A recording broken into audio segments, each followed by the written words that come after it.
CMPRadio.net, the People's Station.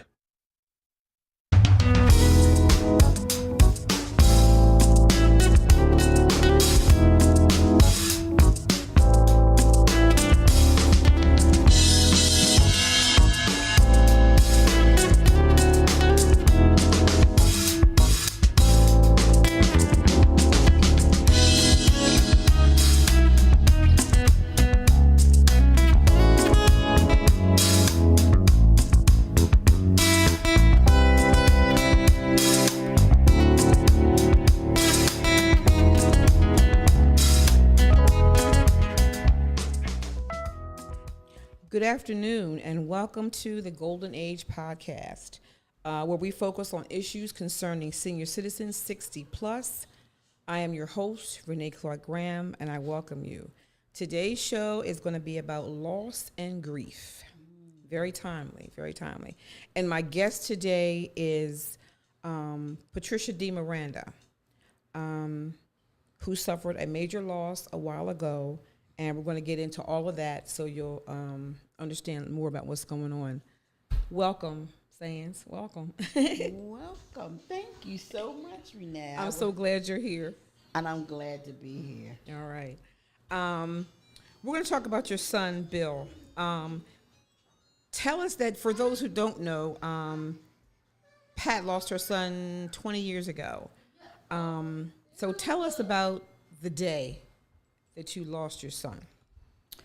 The day that my son was killed was Easter Sunday. I remember that. And he had went out for a little while, and he had called me to let me know that, he was, on his way home for dinner.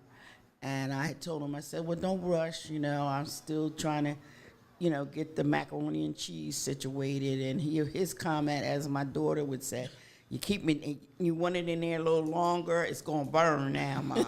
So he, wherever he was at, he, stayed a little bit longer. So what ended up happening as time proceeded, my son has traveled all over. He's been to Mexico. He's been to almost every state in the United States from playing soccer, and I never worried about him, ever. Right. But this particular day, I started going through my house, actually physically looking for him, So you felt something? Or I must have, because you know how animals have their little puppies, and out of the 5, one of them is strayed away. Well, he had strayed away, and I've never looked for him. Wow. And my neighbor next door, she listens to, when they... police scanners? Scanner, and she ran outside, and she said, Pat, somebody got killed. And I said, what? And it's close, because that's what they were talking about. So I don't know if she knew and she was just trying to protect me. Right. But she ran out, and then I went out on the porch, and there was one of my son's friends coming to the house to tell me that he had been shot.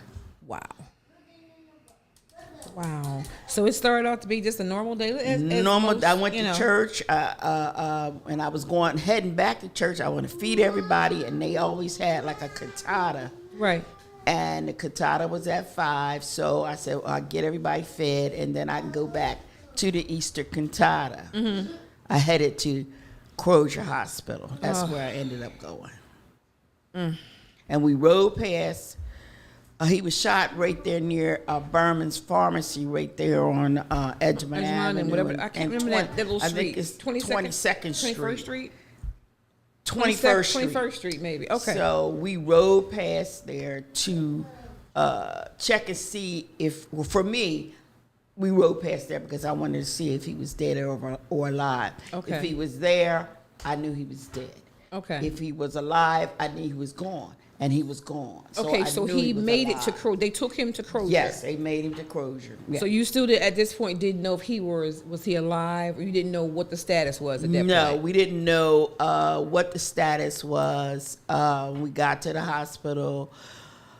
the most hurtful thing that for me was that they were so concerned about hospitalization and what kind of insurance I had that we were trying to get back there to see him to try to find out what was going on, and they were so busy worrying about his what insurance kind of coverage insurance that he had. Priorities, people, priorities. I'm just saying.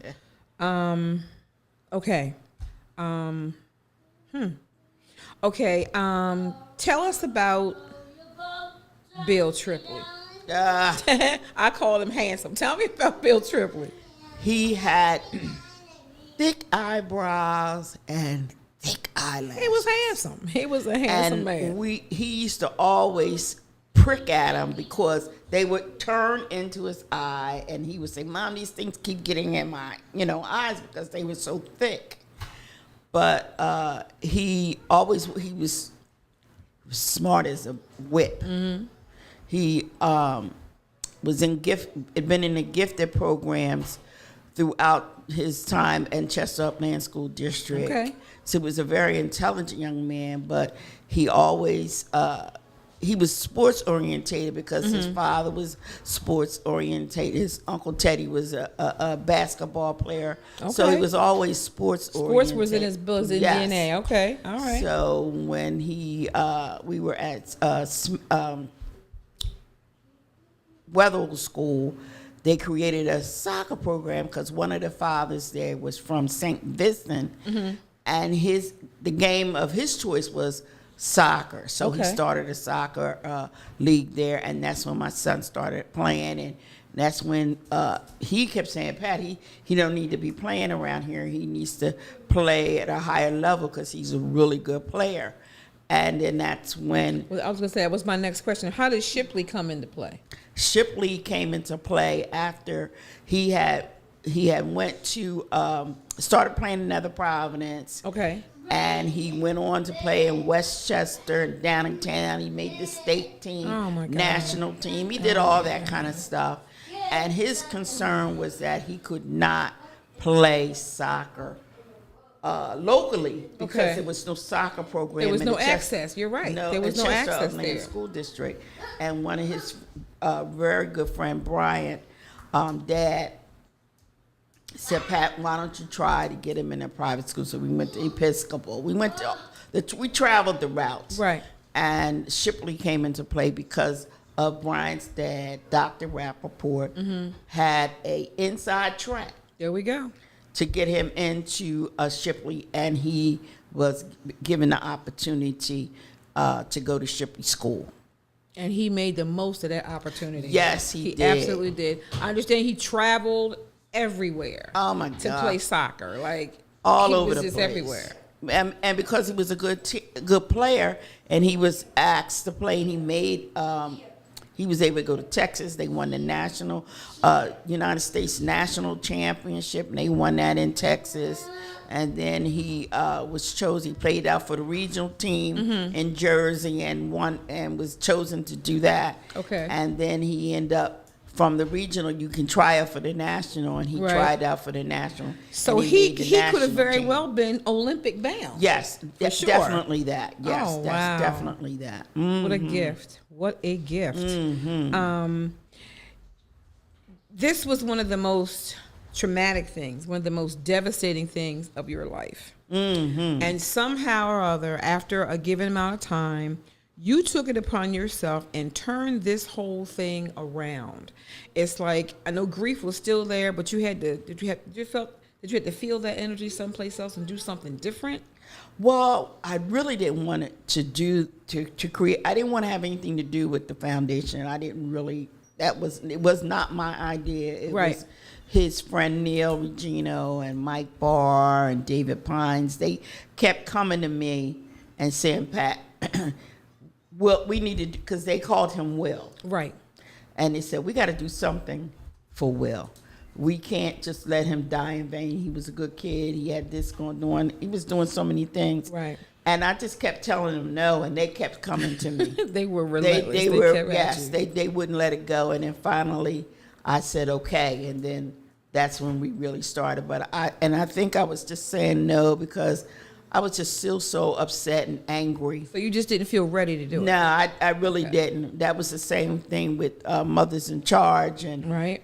Nicole Cogdell.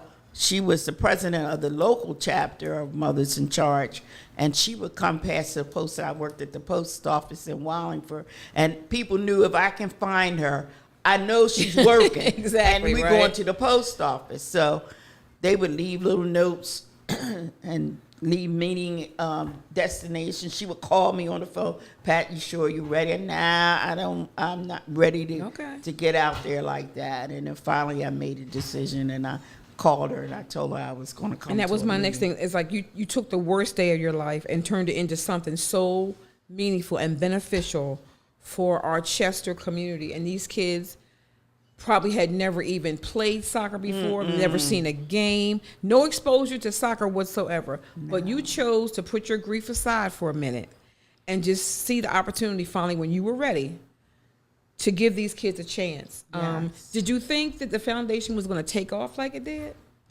No, I didn't at all, because when we first started it, there was no Philadelphia Union.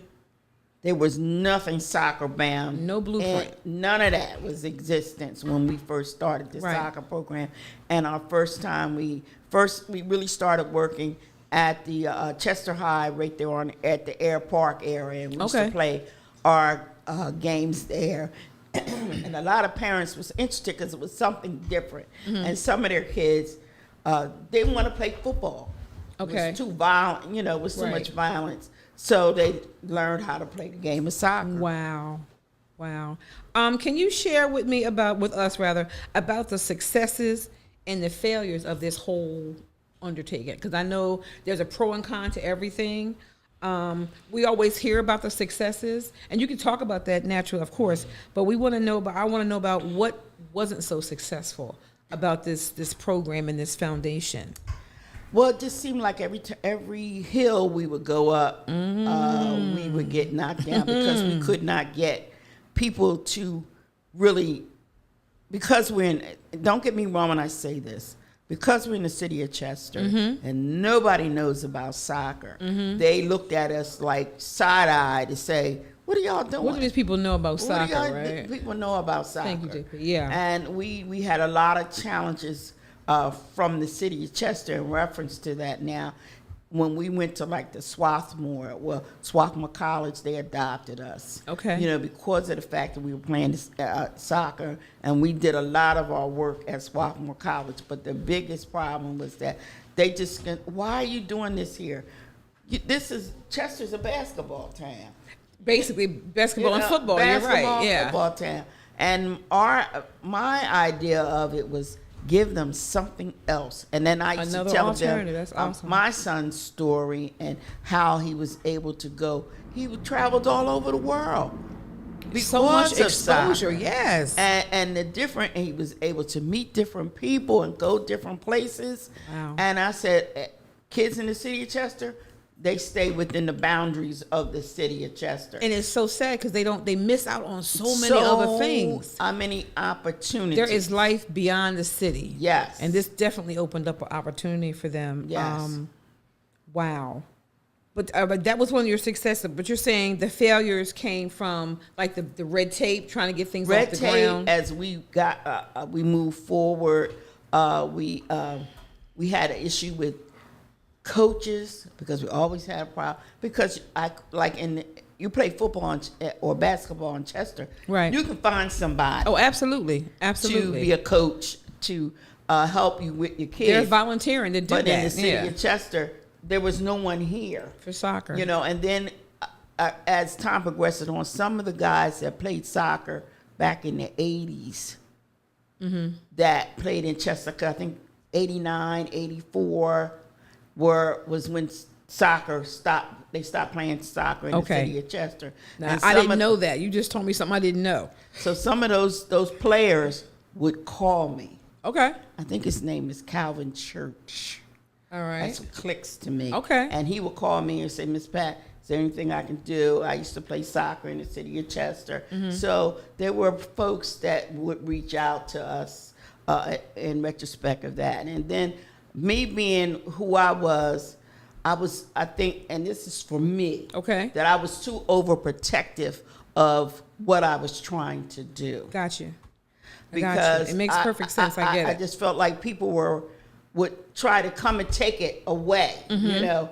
And I think I really was a little bit too overprotective of it, but that was some of the downfalls. And in leadership, and some I can say in some of the leadership decisions that I made to bring people on were some of the worst decisions that I could have ever. But you know what? It's like trial and error. Trial it was and all error. brand new. But you know what? With that said, do you feel like this project took you away from some of the grief sometime, or do you think it added to it? Because you were so protective, and I think that was just your mother's heart, you know, protecting.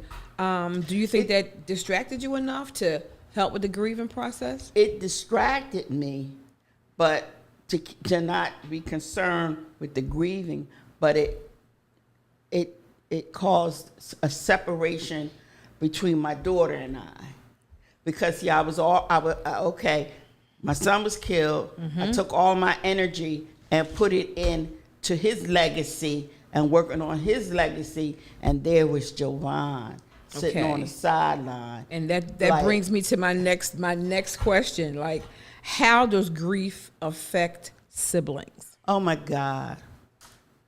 My daughter, she missed her brother, but she never got a chance to really talk about it because I was so busy working over there with the soccer program, doing what I needed to do with the soccer program. And when she needed me, I was in my room crying all the time. So she felt neglected. She was definitely neglected, and it caused a really bad time for her. She ended up she ended up reaching out. She said, well, if I can't get it from my mom and my family, I'm going someplace else. And she reached out and she got involved with drugs, and it really kind of took her. She took a detour. She took a detour, no doubt. Big detour. And we had to put her in rehab. And thank God for Sam Laurie and Mount Pleasant Baptist Church, because they sent her to Connecticut. And she's been in Connecticut now for the last 15 years. She's clean, got a job, doing extremely well. That's amazing. But the process for her and I to build our relationship, because my daughter resented me. Okay. She definitely resented me. Now, were you able to work that out in therapy, or was she able to work that out once she got to Connecticut as part of her rehab, or once she got was the process for that? When she got to Connecticut, and she had to go through the different steps that they had her to go to, then one of them was, you know, you and your mom need to try to work this thing out. And she would call me, but she never said she loved me. Okay. She would tell me how she resented how I neglected her for the periods of time. Right. And after maybe a year or two, because it was a long time. And I'm sure you were feeling guilt. I'm sure you were. Every time I would get off the phone and I would say, love you, Jovan, she would never say it. Wow. She would never say it. And I would say to myself, I'm going to say it every time until she finally tells. And I was going to let her lay me out, do whatever she got to do until she's able to say that she loved me. And then she, in a conversation and her getting off the phone, because she called me all the time. Okay. It wasn't like she didn't call me. It was in there, but it wasn't ready to come out yet. It wasn't, and she finally said, I said, I love you, Giovanna. I love you too, Mom. I hung up the phone and cried like a brand new baby, because I said, now we're on our way back to a so the healing can begin. There we go. Yes. There you go. Now, your ex-husband, Will, and Giovanna's dad, dealing with an ex is hard sometimes, depends on what your relationship is. But dealing with an ex and grief, Was that a challenge? It was a challenge for us because we were civil. We had a pretty good relationship. Okay. But my son and his dad did not have a real good relationship. All right. And there were some incidents that's happened before his death that to this day I really kind of don't know if they were able to mend those fences. But the decisions that we had to make in reference to will and whether he was getting cremated or whether we were going to have a big funeral. You know, funerals causes problems in any kind of relationship. Weddings and funerals bring out the Yes. worst in people. They do. And They my do. son had always, he explained to me that he wanted to be cremated. And he said, Mom, I don't care what, if anything happens to me, that's why I say people know when they're going to die. Okay? People know when they're going to die.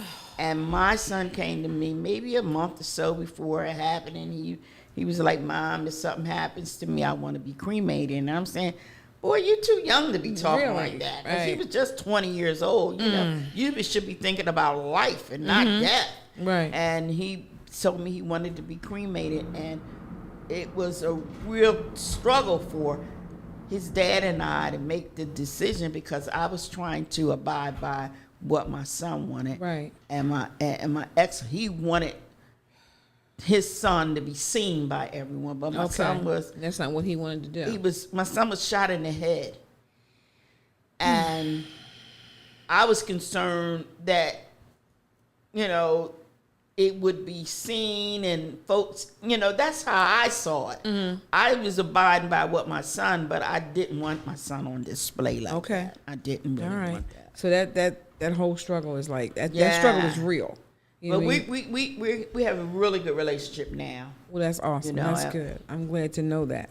But it was a process. Yes, it was a You know what I process. mean? It wasn't easy. So where did the majority? Do I say majority?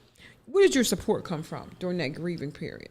Like when it was just like, I guess within the first year or two, because that's I guess like you're the most vulnerable at that point. Where did your support come from?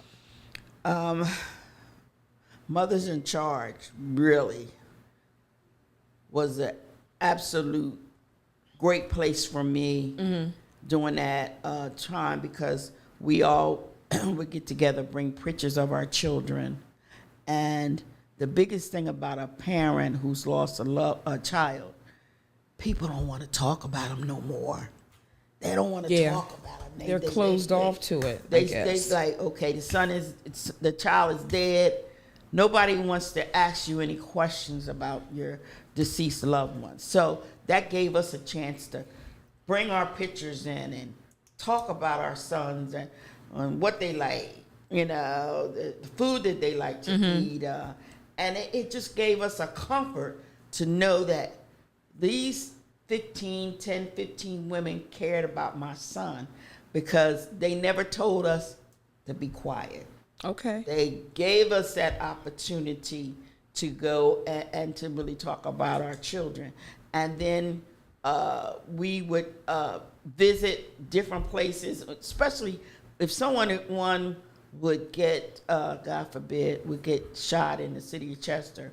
We would have a motorcade, go to that scene, pray at that scene, and comfort the mother or the family who lost that child at that time.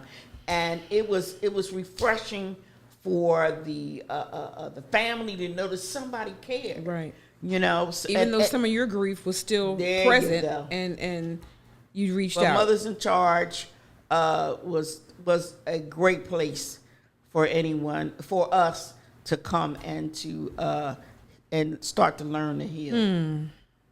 Okay, now we talked a little bit before, like when people have a loved one who, even if they pass away peacefully, if it's violent or whatever, sometimes people just don't know what to say, and they could just say some real crazy stuff out of their mouth. I guess the question is, what was the most non-helpful thing that someone said to you after your loss or in the midst of you trying to get it together to grieve your son and embrace your loss, or because sometimes people just don't know what to say. And they really don't. They don't. And I don't think they mean anything They say, by it, but how you feeling? What do you think?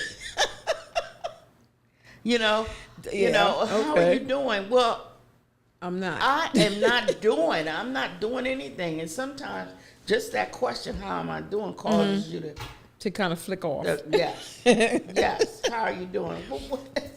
Well, then I guess my next question is, how do you show grace or understanding when people say stuff out of their mouth that maybe somebody says something that really hurt your feelings? It's like, do you just like let them have it? Do you stop and think and say, let me think this thing through? Or do you just look at them like, really? I think you do both. Okay. But sometimes, I have learned to take a few minutes before you open up your mouth. So when they say things and you said, they don't know what they're talking about. Think before you speak. You say, thank you so much. We're doing really well. We're doing better than what we have. And that makes them realize it. Because after they say the question, they already know they done screwed up. Oh, they done made a mistake. I believe it came out of my mouth. Exactly. So you try to make them feel at ease. And then sometimes the question that they ask you can throw you into a loop. I'd never forget when my son was shot, and my girlfriend had called me. I hadn't even called her, and she had already called me and told me she had heard and she was on her way. Right. And one of my son's friends' father is a doctor, and we were sitting in the lobby, and he said, he said, my son sent me to the hospital. I said, okay, I want to go see him. I let him, open the door. He went back and he came back to me. This was the most comforting thing that has ever been said to me. And he said to me, Pat, I want you to hear me, and I don't care what anybody else tells you. I don't care what the doctors say. He's not going to survive, Pat. He's not going to survive. And he started explaining to me what's going on with his head and all this pressure, and he only can take an X amount of pressure. And he said, Pat, I want you to know that I love Will too, but he's not going to make it. So he came right at you and said, listen, no, I'm not blowing no smoke up your butt. It. No chance. Did you appreciate that at that point? Oh, my God, I did. Because, see, I'm a straight at you kind of girl, too. Yes, sir. Yes, so, ma'am. For somebody to come at me like that, that was the best medicine I could ever have, because that prepared me for what I'm going to have to do for my daughter, my mom, my brothers and sisters. I tell you, my brother, I'm telling you, I have never heard a man wail as loud as he wailed, because he had just talked to my son about an hour or two earlier. This is one of your brothers. My brothers. And when we were at the hospital, he said, I just talked to that. Well, he said some chosen words. I just talked to him. And he just screamed. And that broke me, because you never hear a man wail. But when you do, it sends something right through your bones. You know that his heart is broken. Absolutely. No, he wailed. I haven't heard anyone cry like that since that's happened. My goodness. Wow. I guess. I wasn't expecting that. I wasn't expecting that one. But for a man to wail like that in front of everybody, he didn't care who was in the room. He was just so devastated because he had just talked to him. We're standing on the porch. He was standing on the porch. My brother was going to the dollar store. He waved at him. What you doing, boy? We going to get together. That kind of thing. Your cousin coming up here. I'm going to get y'all. We going to go out and have a good time. Okay. And my son was like, thanks, Uncle Michael. Thanks, Uncle Michael. Then he's like, huh? Wow. I know there are. Let me ask you, what particular times or days or situations or circumstances that even after 20 years are still difficult for you? Well, my son was killed on Easter Sunday, so you know Easter's never been the same. I know. Has not been the same. I know that's right. And I try to, and then my son was killed on April the 12th, so I got to do April the 12th, and I got to do Easter, whether it's in March or April. Easter but I is still Easter. got to do it because my brain kicks into 3 o'clock, and I know at 3:30 I can see that young man, can't think of his name, but I can see him running to the house, and then the rest of the night you're thinking about all the other things that come into play with that. Right. So that particular day, and don't let me, my son, he plays soccer, so his feet always stomp. Okay. And I'm telling you, a certain smell. That will trigger you. I said, "Are you here with me?" Yeah, he is. Yeah, he must be. So I smell them stinking feet. Wow. Isn't that crazy? That's That's crazy. Stinking feet. Oh, But, how the simplest things. We talked about the other way. A smell, a food, That's a food. a song. However, it can kind of trigger you. Tell me about how your sleep was, your rest, because it's hard to rest when your mind is racing, and when you're grieving, it's like you toss, you turn. How were your sleep patterns at that point? Did you sleep? No, I didn't do too much sleeping at all. It kind of like threw my whole body out of whack. Of course. I'm telling you, my body was just out of whack. I used to go to the Wawa when it used to be up on Edgemont Avenue. Okay. And I was sitting there in the parking lot for hours. Because they were open 24/7. So yeah. And I did that because my house was so crowded with people. So you needed that time to get away. I needed to get away from them. Okay. So I can be able to let my brain simmer, and I would just sit there and just cry. I never forget. I went to I guess it's trying to find some place, an organization that I could was Compassionate Friends. Okay. And I was reaching out to them, and I got the date wrong. I got in the car and I cried. I said, "Lord, I'm looking for a place to seek help, and I'm at the wrong date." Well, the pastor, he sat and talked to me for a long time. And he said, "I'm sorry to hear about your son, but it's not today." And he did his thing. And I was so out of it that I just literally almost killed myself. I remember looking down at the speed now when I was going over 80 miles an hour. And Where were you? On the Blue Route. And that's a whole challenge by itself when you're in your right frame of mind. Ooh, So, there was a wall. And I said, "Pat, it's just, you can take yourself out of misery." And then my daughter just came in front of me. And I cried the rest of the way home. And I said, "Lord, thank you. That grace and mercy. For putting my daughter in front of me, because here I am trying to kill myself. And then who's going to be here She for needs her?" you. Exactly. She needed you. So it changed her. I cried. Then when I got in the house, she was there waiting on me, and I couldn't see her because I ran upstairs and closed the door and cried myself to sleep. All right.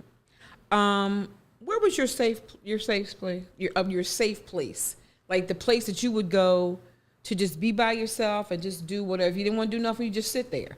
Where was that for you? I know you said that. Athletic field. Really? Yeah. Okay. I would go there every day,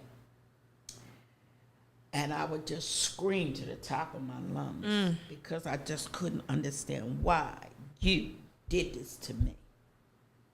And I would walk. When you say, I'm sorry, when you say why you did this, are you talking to God? Talking to God. All right. Because see, I was a God friend. I am a God yeah, you are. friend. Okay. But I'm in the church. I'm Right. doing what I need to do for the church, and working on committees and just doing all kinds of stuff. Right. And why'd you choose me? And I used to be so angry with him because why would you do this? So I would I would take all my anger out on the track field. Okay. And I would walk every day. I went to track field 7 days a week. Wow. 7 days, that's where I would go and just walk and cry and walk and cry. And I still go to, I don't go as much as I used to. By any means necessary, but yeah. That's where I used to go all the time because I just couldn't. So that was your safe and there was space. nobody there. So I could scream. That's the thing about the A field. You're up there by yourself. Nobody's there. Nobody's going to bother you. Nobody's there. So it makes perfect sense. I get it. I get it. Wow.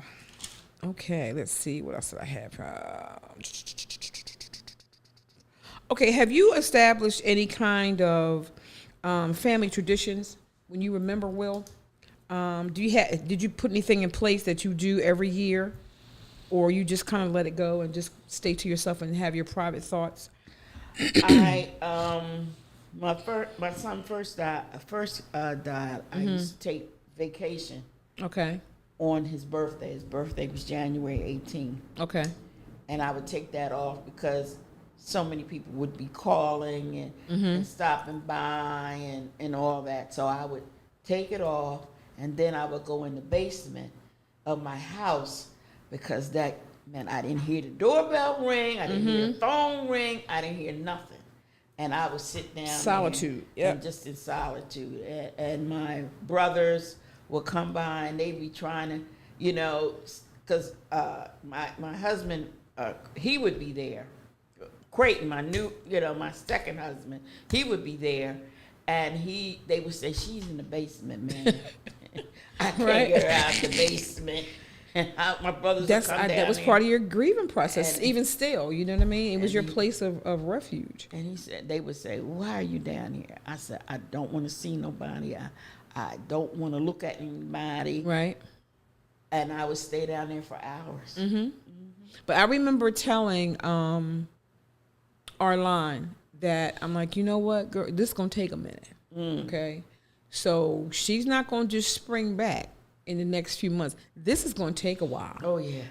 I said, so we may not see her. We may not hear from her.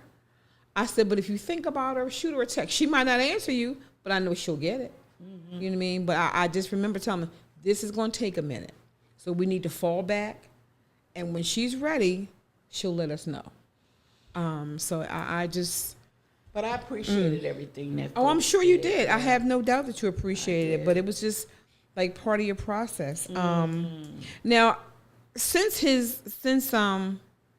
like Chester is sadly enough known for violence and all those kinds of things, how do you see the city different since his passing? How do you see the city? I cry for the babies in the city of Chester. I cry for them because I have Camp Encouragement, which is a grief camp for children in the loss. Well, I want to talk about that. I'm gonna put that. Go ahead, keep talking. Put a check by that. And I see them, and I worry about them. I worry about all the babies in the city. Nationwide, I worry about kids. Right. But I can see a kid. I used to pray for this little boy.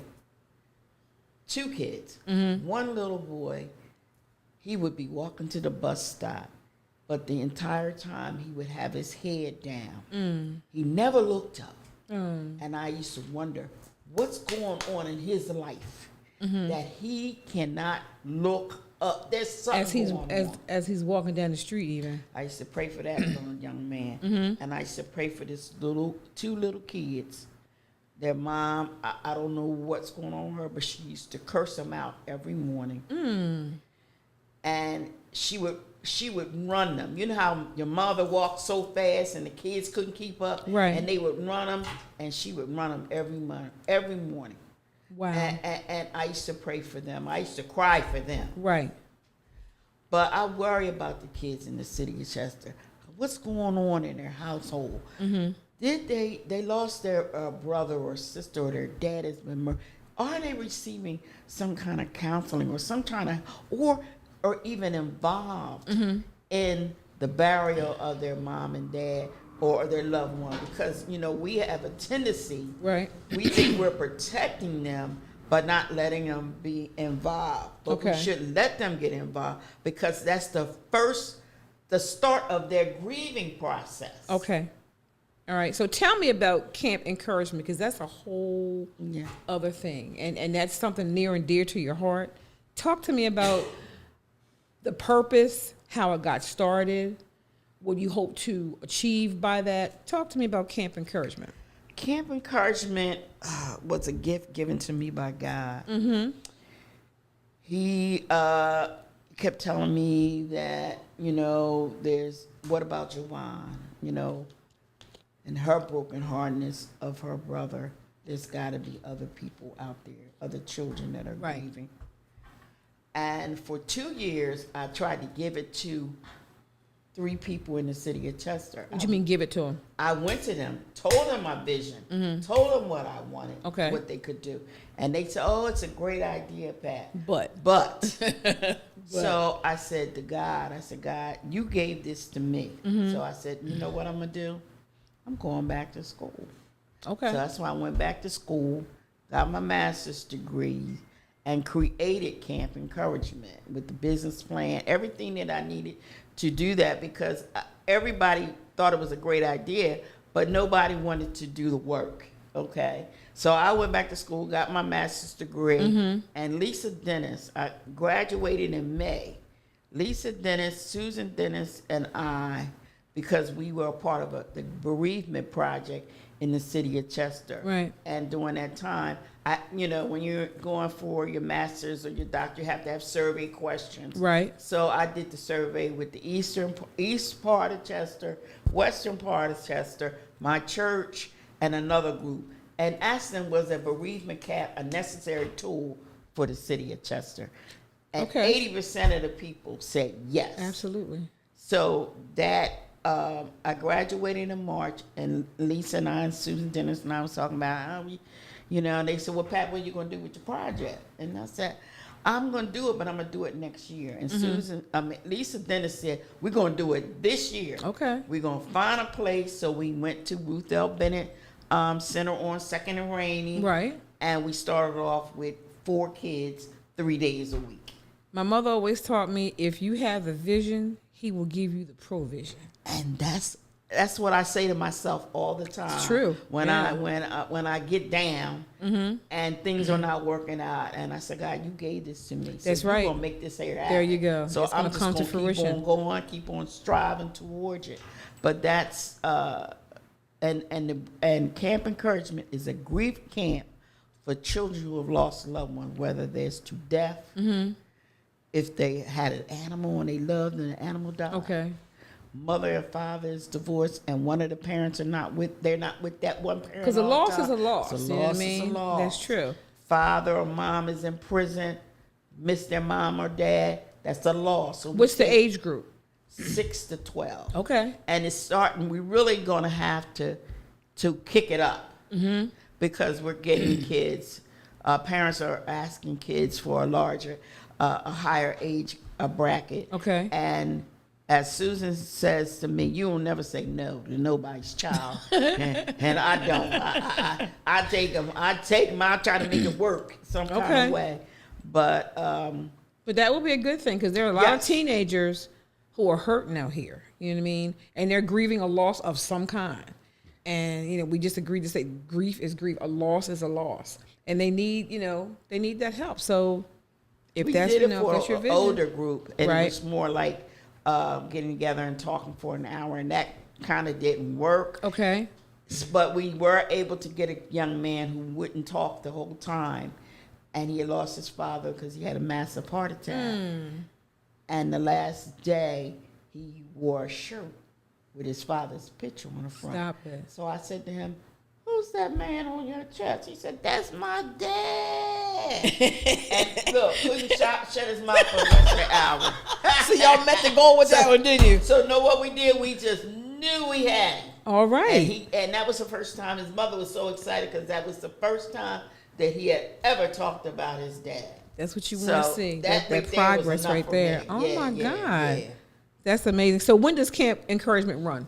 Our camp was from June 17th through the 28th. So that's coming up. So you Very got, what you got, soon. like 2 weeks that you, We have you know. 2 weeks is at Mount Pleasant Baptist Mm-hmm. Church. We have Kia Stevens Melody, who is our therapist, and she will be with us that 2 She's our weeks. soror, right? She's Okay, our soror. okay. So she will be with us those 2 weeks. We have experiences. We're taking the kids to Loma Gardens. Mm-hmm. We're taking them to the zoo, Elmwood Zoo, which Right. is a small zoo. I love that zoo. Oh my God. It's so intimate. My kids love it. Intimate. It really is. So taking them there, and then we collaborate with another school, Spice Bush Monastery, which is in Conkerville. Okay. And we've been going there because they have like 5 or 6 acres of land, and the kids are able to rip and run. Oh and man, just do wear all themselves kinds- out. Oh, just wear themselves. Wear themselves right on out. So we're doing that, and we have other things. We have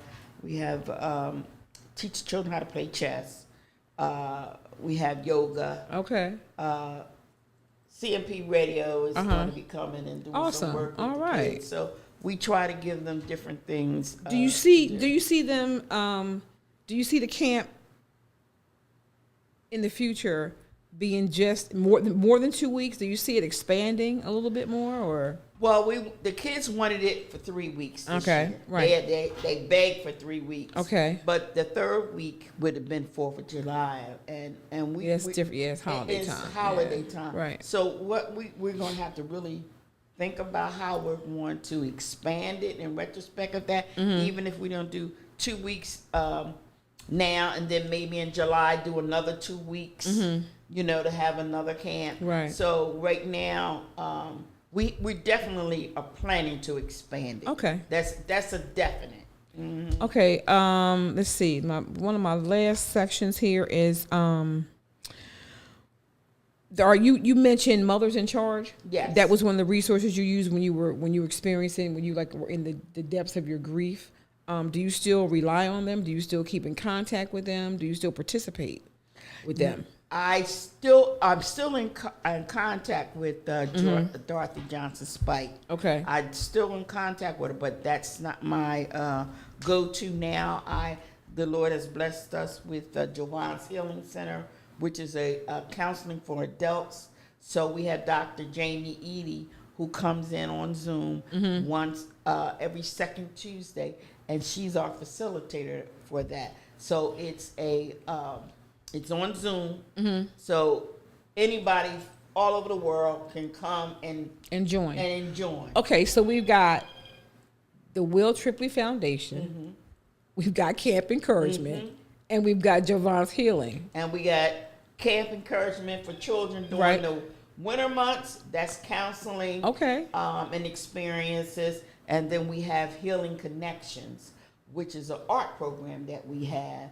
And we take the children come and they use art for their grief. So it's like art therapy. Art do you have therapy. a person to do that? Yes, his Okay. name is Brian Halloran, who is a member of my board, one of my son's best friends, and is an artist as a profession. So he's art therapist, art Yes. therapy. I try to get it's a whole other conversation. So you have just taken this whole thing and it's the worst day of your life was 20 years ago. But look how far you've come in those years. You've got so many things happening. You got irons in the fire.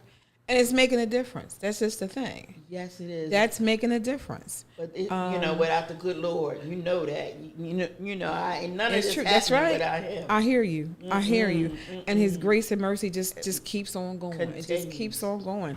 Okay, I think my last question is going to be, what encouragement would you give today for a newly grieving parent?